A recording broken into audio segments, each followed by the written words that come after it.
Hey, it's Dr. Levi, your chiropractor, and in this short video, I'm going to go through 3 effective and safe stretches that you can do for your lower back pain.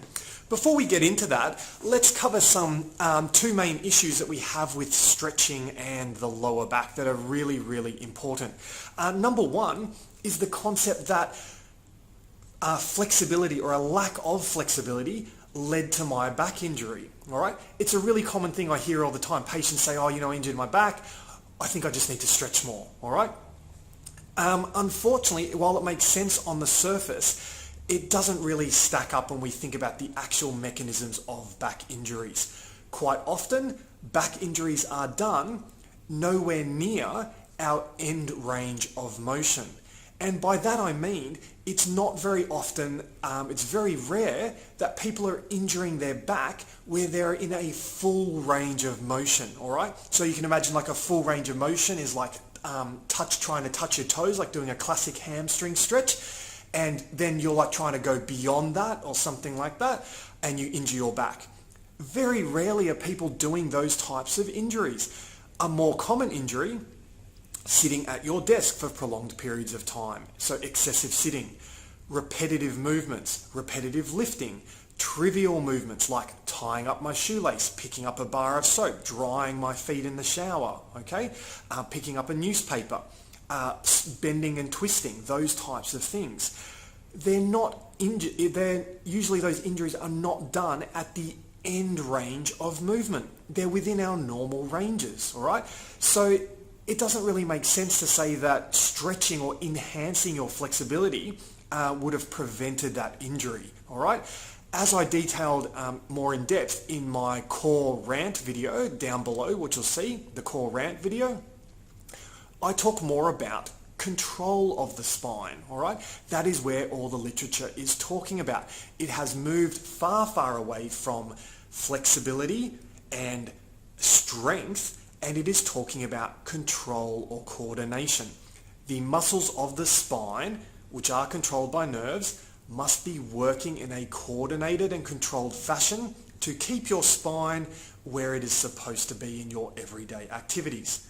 That's one of the main reasons why we do our muscle scans as part of your initial assessment and your ongoing progress reports and assessments. The second thing that is really important is this concept of actually stretching the lower back itself, all right? Now, the lower back, I would argue, is an area that does not actually need more flexibility. Just as previously stated, it is an area that needs control, or said another way, it needs stability, all right? It does not need more flexibility in it. Quite often, when we have lower back injuries, or we're having lower back pain, your lower back is going to feel tight, okay? I understand that.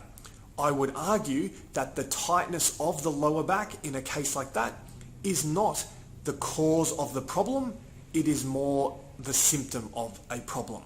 The muscles there are tight because they have gone into a guarded mechanism to help protect the spine from further injury. So they are trying to decrease movement, increase stability, prevent you from moving things again too much and aggravating inflamed and injured tissues. All right, so having tight muscles in the lower back is a really common thing that happens in back injuries, but stretching it out is probably not in your best interest. The lower back is an area that needs stability, all right? Another example of this in the body is like the knee joint. The knee joint is an area that needs stability, all right? When we compromise that stability and we increase flexibility in the knee joint, what do we end up with? Things like ACL injuries, MCL injuries. We damage the integrity of ligaments and the actual joint when there's too much flexibility, okay? So no one is ever saying anything like, "Oh, I need to get my knee joint more flexible," all right? Just like I don't think we really should be saying, "I'd like to get my lower back more flexible," all right? So moving away from flexibility in the lower back, getting stability and control in the lower back is the goal. With that in mind, are there some stretches we can do for lower back pain that can be helpful? Yeah, I think there are, but we need to be very mindful, like a lot of the exercises we do for the lower back. There's also a lot of stretches for the lower back that put it in a compromised position, all right? Which I talk about in detail in my exercise videos and everything. I'm not a big fan of bending the lower back and rotating the lower back, all right? Which are common things that are done in incorrect strengthening exercises, all right? Also, unfortunately, done in stretching exercises for muscles surrounding the lower back area or associated with the lower back and lower body. So, with that in mind, let's go through 3 stretches that you can do for associated muscles of the when people have lower back pain. So, other areas of the body that I think are worthwhile stretching and getting some flexibility in if you're a lower back pain sufferer. And I'll go through the safe way that you can do that. So let's get changed and get into it.